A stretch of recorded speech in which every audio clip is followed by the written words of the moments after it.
श्रीमद् भागवत कथा से भक्तिमय हो रहा वातावरण। बहराइच जनपद के नवाबगंज कस्बे में हनुमान मंदिर प्रांगण में चल रही 9 दिवसीय श्रीमद् देवी भागवत कथा में वाचक डॉक्टर मानस हंस ने महिषासुर के जन्म से लेकर मृत्यु तक की कथा सुनाई, जिसे सुनकर श्रोता भाव विभोर हो गए। डॉक्टर मानस ने कहा कि प्राचीन काल में ही महिषासुर नामक एक महापराक्रमी असुर का जन्म हुआ था, जो रंभ नामक असुर का पुत्र था। वह दैत्यों का सम्राट था। उसने युद्ध में सभी देवताओं को हराकर इंद्र के सिंहासन पर कब्जा जमा लिया था, जिसका पाप अधिक हो जाने पर उसका अंत हो गया था। पिंटू गुप्ता, उमेश गुप्ता, रामकुमार गुप्ता, रामेश्वर जायसवाल, अनिल जायसवाल, प्रमोद गुप्ता, विकास गुप्ता, अंकित गुप्ता, ऋषभ गुप्ता, नितिन गुप्ता, रानू सोनी सहित हजारों की संख्या में श्रद्धालु कथा श्रवण कर रहे हैं। यहाँ तो डॉक्टर मानस अंजान के द्वारा संगीतमय तरीके से प्रस्तुत किए जा रहे श्रीमद् देवी भागवत को सुनने के लिए बाबागंज, रुपैडिया, नवाबगंज, चरदा, जमोग, बरवलिया, गैया सहित दूर दूर के हजारों श्रद्धालु पहुँच रहे हैं तथा नवाबगंज कस्बे में हो रही श्रीमद् देवी भागवत कथा का आनंद उठा रहे हैं। इस प्रकार से हजारों की संख्या में प्रतिदिन भीड़ जमा हो रही है। सासू जो बोल बोले झोंका खोल के लड़ूंगी,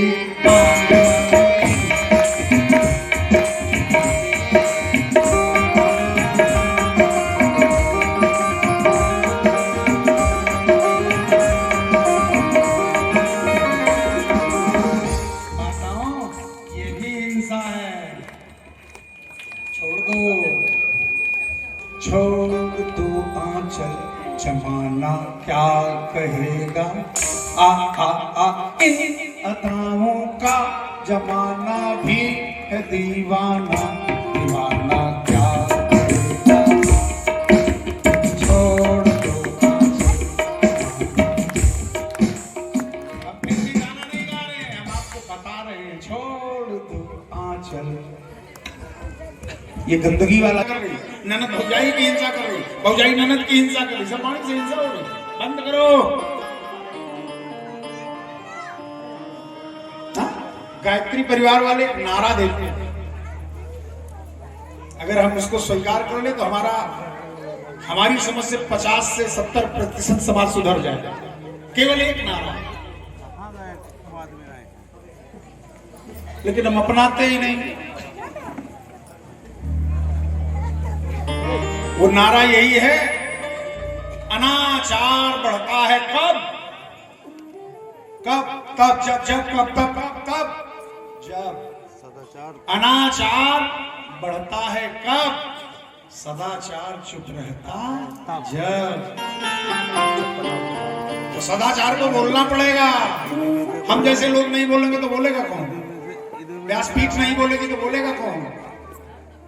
अहिंसावादी बनो, अहिंसा अपनाओ। देखो हिंसक बन गए हैं वशिष्ठ जी और विश्वामित्र जी। आड़ी पक्षी और बगुला पक्षी दोनों में युद्ध चल रहा, रोज रोज युद्ध चल रहा, पंख टूट जा रहे, टोट में घाव हो जा रही, लेकिन युद्ध बंद नहीं हो रहा। ये दोनों इस तरह हुए क्यों? कहा एक बार की बात, वशिष्ठ जी से विश्वामित्र जी ने कहा मैं भी ब्रह्मर्षि हूं। वशिष्ठ जी ने कहा है क्षत्रिय कुल पोषक, 1 मिनट में तुम्हारी गर्मी शांत कर दूंगा। तुम कब से ब्रह्मर्षि हो गए? विश्वामित्र जी शांति में ही बोले ब्रह्मर्षि था, ब्रह्मर्षि हूं, ब्रह्मर्षि ही रहूंगा। वशिष्ठ जी को थोड़ा सा और क्रोध आ गया। कहा जैसे बगुला ऊपर से सफेद दिखता है लेकिन खाता क्या है? बगुला क्या खाता है? वो पानी में खड़ा रहेगा, टोट ऐसे किए बिल्कुल निगाह जमाए रहेगा जैसे मछली निकलेगी और ऊपर से देखो तो कितना सुंदर लगता है, श्वेत एकदम अच्छा। हमारी जैसे हम ऊपर है सूर्य चल, किसी दूसरे को कहे तो हिंसा, तो अपने के कह लियो तो ज्यादा ठीक है। विश्वामित्र जी को भी क्रोध आया, श्राप दे दिया वशिष्ठ जी को। एक ने आड़ी पक्षी बना दिया, एक ने बगुला बना दिया, दोनों का दुख बढ़ता चला गया। कुछ समय पश्चात वशिष्ठ जी के पौरोहित्य कुल में महाराज मांधाता का जन्म हुआ। मांधाता थोड़े बड़े हुए तो पूछने लगे कि हमारे कुल के गुरु तो वशिष्ठ जी थे, वो हैं कहां? तो पता लगा कि उनको श्राप मिल गया है, तो बगुला बन के बैठे।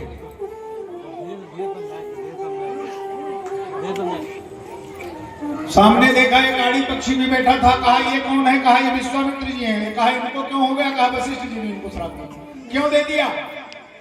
मांधाता जी से किसी ने बताया कि आपके खानदान के एक राजा हुआ करते थे, हरिश्चंद्र।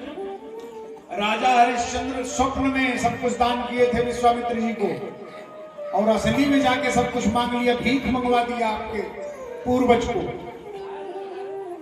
विद्रोह की आग पैदा कर रहे थे, लेकिन मांधाता बड़े ही कुशल राजनेता थे।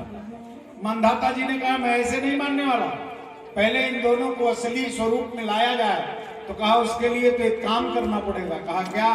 कहा गुरु बृहस्पति को बुलाना पड़ेगा। गुरु बृहस्पति बुलाए गए। बृहस्पति ने शक्ति आसव यज्ञ कराया। भगवती शक्ति प्रकट भई।